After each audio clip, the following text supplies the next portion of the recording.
Bharatiya Janata party के पूर्व अध्यक्ष और देश के गृह मंत्री अमित शाह का जन्म 22 अक्टूबर 1964 को मुंबई में रह रहे एक गुजराती परिवार में श्रीमती कुसुमबेन और श्री अनिल चंद्र शाह के घर हुआ।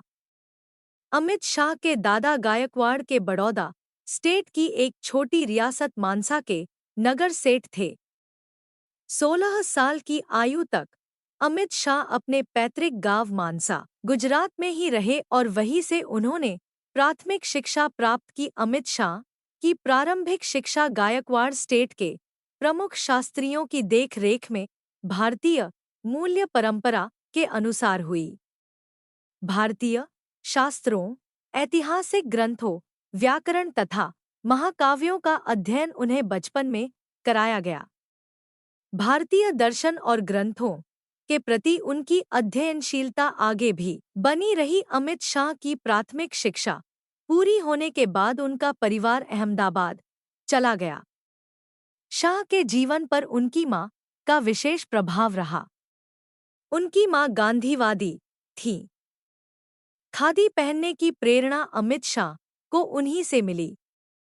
युवा काल में प्रारंभिक शिक्षा ग्रहण करने के दौरान तथा अनेक राष्ट्र प्रेमियों की जीवनियों को पढ़ने के बाद उनके मन में राष्ट्र प्रेम व राष्ट्रभक्ति की भावना पैदा हुई।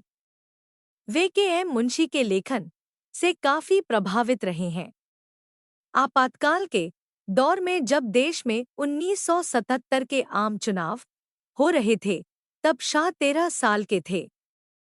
वे मेहसाणा लोकसभा सीट से जनसंघ के टिकट पर चुनाव लड़ रही सरदार वल्लभ भाई पटेल की बेटी मणिबेन पटेल के लिए गलियों में पोस्टर स्टिकर लगाने निकल पड़े थे। अमित शाह का सार्वजनिक जीवन संघ के तरुण स्वयंसेवक के रूप में 1980 में 16 साल की आयु में शुरू होता है।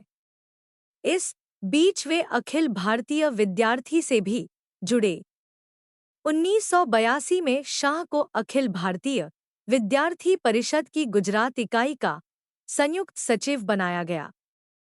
परिषद कार्यकर्ता के साथ साथ उन्होंने 1984 में भाजपा के लिए नारायणपुर वार्ड के सांघवी बूथ के पोलिंग एजेंट के नाते भी काम किया। वे इस वार्ड के वे पार्टी सचिव भी बने। वर्ष 1987 में अमित शाह भाजपा के युवा मोर्चा से जुड़े। अध्ययनशील स्वभाव का होने के कारण अमित शाह 80 के दशक में दीनदयाल शोध संस्थान से भी जुड़े। वे इस संस्थान के प्रदेश इकाई में 8 वर्षों तक कोषाध्यक्ष के नाते जुड़े रहे। इस दौरान राष्ट्र ऋषि नानाजी देशमुख के निकट रहने तथा उनकी कार्यशैली को देखें और सीखने का अवसर अमित शाह को मिला। साल 1989 में अमित शाह भाजपा के अहमदाबाद नगर सचिव बने। इसी दौर में देश भर में श्री राम जन्मभूमि आंदोलन की हवा चल रही थी। अमित शाह ने श्री राम जन्मभूमि आंदोलन और आगे चलकर एकता यात्रा में पार्टी द्वारा दिए अपने दायित्व को निभाया। श्री लालकृष्ण आडवाणी और श्री अटल बिहारी वाजपेयी जब गांधीनगर लोकसभा से चुनाव लड़े तो उनके चुनाव प्रबंधन का दायित्व अमित शाह ने बखूबी संभाला। आडवाणी के लोकसभा चुनाव के प्रबंधन का यह दायित्व उन्होंने 2009 तक संभाला। 90 के दशक में गुजरात में भाजपा का उभार तेजी से हो रहा था। श्री नरेंद्र मोदी भाजपा गुजरात के संगठन सचिव थे। संगठन कार्य में ही अमित शाह का संपर्क श्री नरेंद्र मोदी से हुआ था। गुजरात में भाजपा द्वारा शुरू किए गए सदस्यता अभियान को व्यापक बनाने तथा उसका दस्तावेजीकरण करने के कार्य में शाह पार्टी नेतृत्व के साथ जुड़े रहे। व्यापारिक पृष्ठभूमि से आने वाले अमित शाह की वित्तीय व्यवस्था को लेकर समझ शुरुआती दौर में ही बहुत परिपक्व थी। राजनीति में प्रवेश के शुरुआती दिनों तक वे अपने व्यवसाय से जुड़े रहे, किंतु राजनीति में अधिक सक्रिय होने के बाद वे व्यवसाय कार्यों को समय नहीं दे सके। वर्ष 1995 में जब अमित शाह गुजरात प्रदेश वित्त निगम के अध्यक्ष बने, तब उन्हें निगम की स्थिति को सुदृढ़ करने के लिए अपने व्यावसायिक समझ के सही उपयोग का अवसर मिला।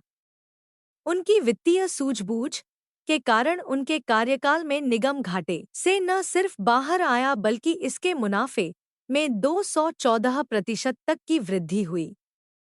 उनके कार्यकाल में ही निगम में पहली बार पट्टा खरीद फरोख्त, कार्यशील पूंजी अवधि, लोन और ट्रक ऋण की शुरुआत हुई। साल 1997 में अमित शाह को भारतीय जनता पार्टी के युवा मोर्चे का राष्ट्रीय कोषाध्यक्ष बनाया गया। इसी साल गुजरात की सरखेज विधानसभा के लिए हुए उपचुनाव में पार्टी ने उन्हें उम्मीदवार बनाया और वे पहली बार 25,000 मतों के अंतर से जीतकर विधायक बने। तब से लेकर 2012 के विधानसभा चुनाव तक हर चुनाव में उनकी जीत का अंतर लगातार बढ़ता रहा और वे लगातार विधायक के नाते चुनकर आते रहे।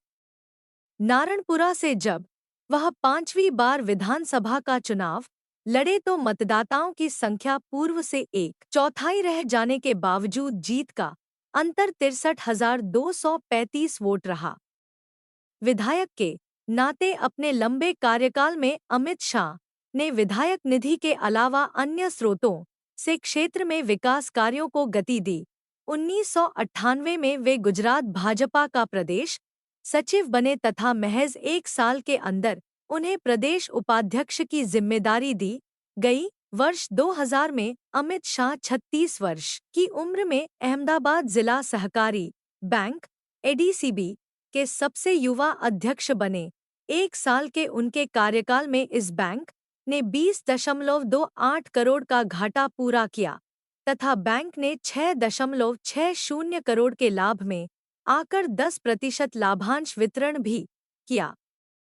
इसके ठीक 1 साल बाद 2001 में अमित शाह को भारतीय जनता पार्टी की राष्ट्रीय सहकारिता प्रकोष्ठ का संयोजक नियुक्त किया गया।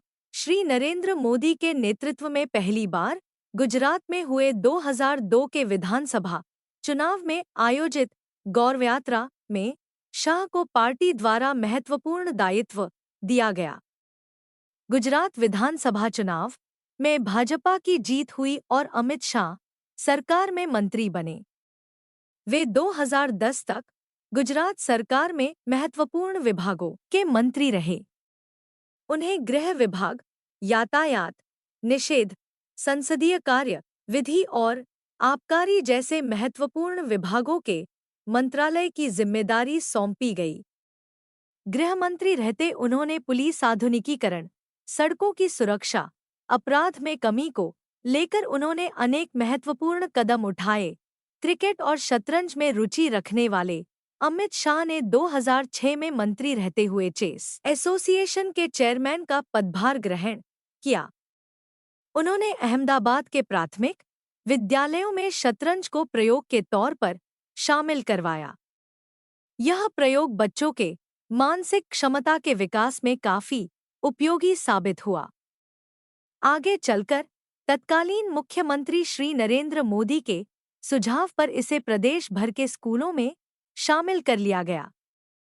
इस दौरान गुजरात में पहली बार शतरंज की राष्ट्रीय प्रतियोगिता नेशनल बी आयोजित हुई। 20,000 खिलाड़ी प्रतियोगिता में शामिल हुए और यह गिनीज बुक ऑफ वर्ल्ड में दर्ज हुआ। 4,000 महिला शतरंज खिलाड़ियों की प्रतियोगिता भी लिम्का बुक में दर्ज हुई। 2009 में श्री नरेंद्र मोदी की अध्यक्षता में उन्हें गुजरात क्रिकेट एसोसिएशन का वाइस चेयरमैन बनने का भी मौका मिला।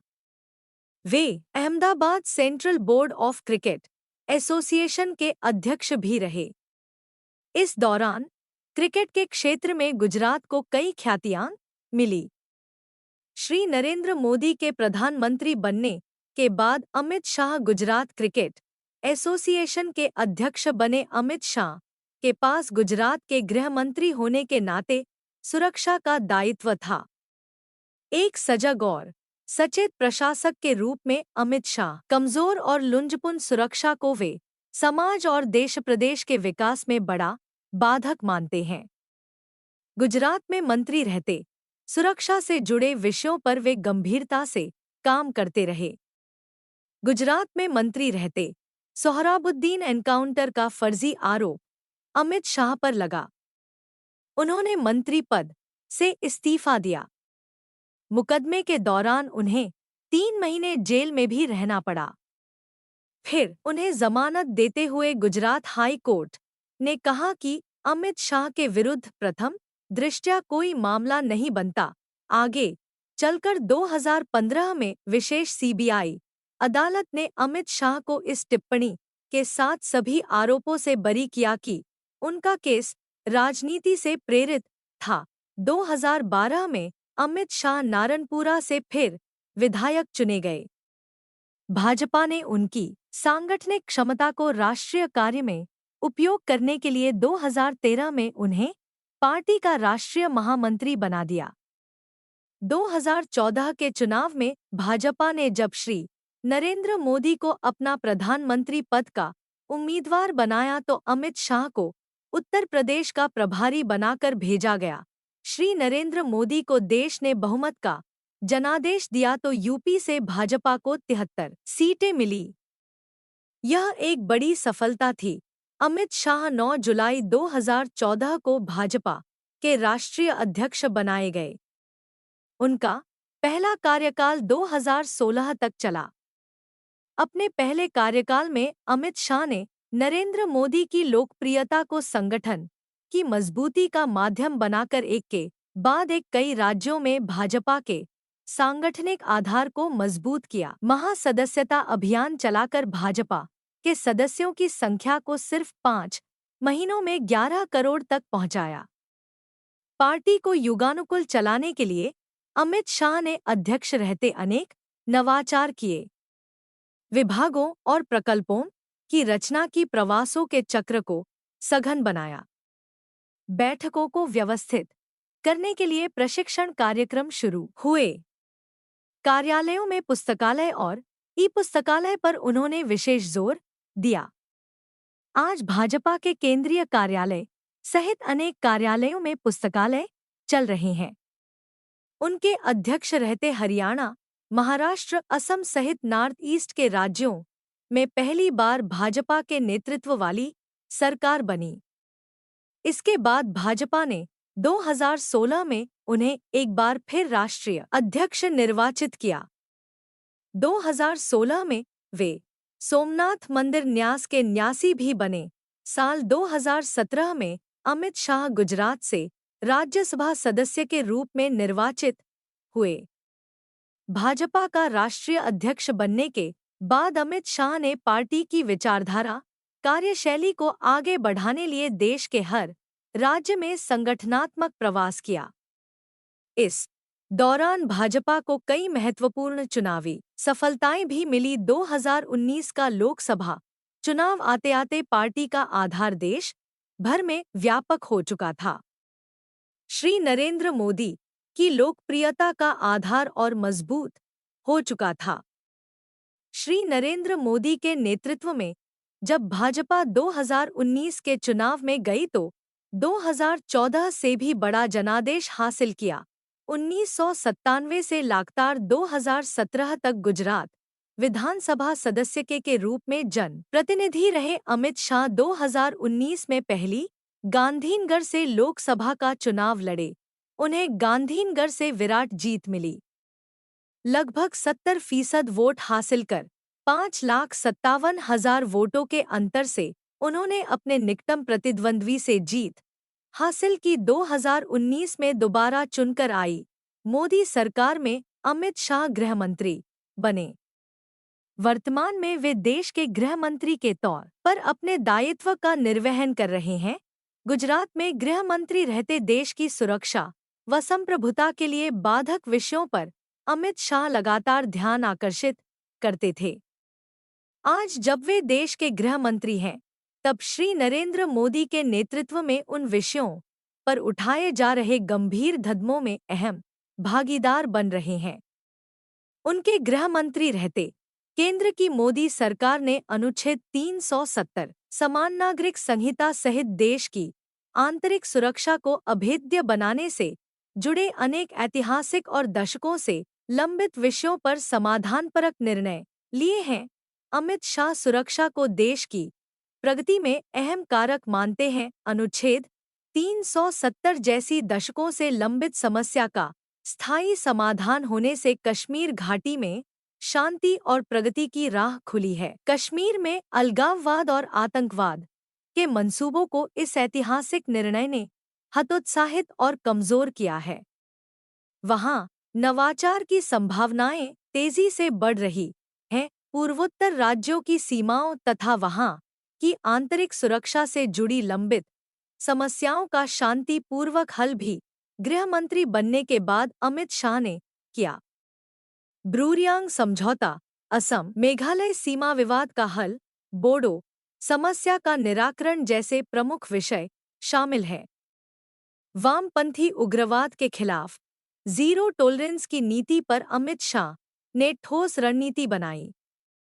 आज वामपंथी उग्रवाद का क्षेत्रफल दायरा तुलनात्मक रूप से बहुत कम हुआ है।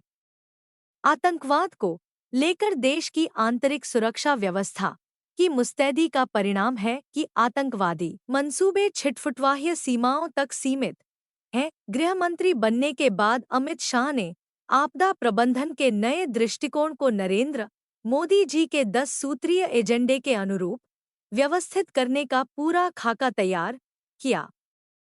आपदा प्रबंधन को आपदा पूर्व की योजना से लेकर राहत एवं पुनर्वास तक का दृष्टिकोण रखा। समाज में व्याप्त नशे के कारोबार की चुनौती तथा ड्रग्स कंट्रोल को लेकर गृह मंत्री रहते अमित शाह ने नीतिगत स्तर पर अनेक कदम उठाए जो युगानुकूल भी हैं और प्रभावी भी सिद्ध हो रहे हैं। प्रधानमंत्री नरेंद्र मोदी ने 6 जुलाई 2021 को जब सहकारिता मंत्रालय का गठन किया तो अमित शाह को सहकारिता मंत्री का दायित्व भी मिला।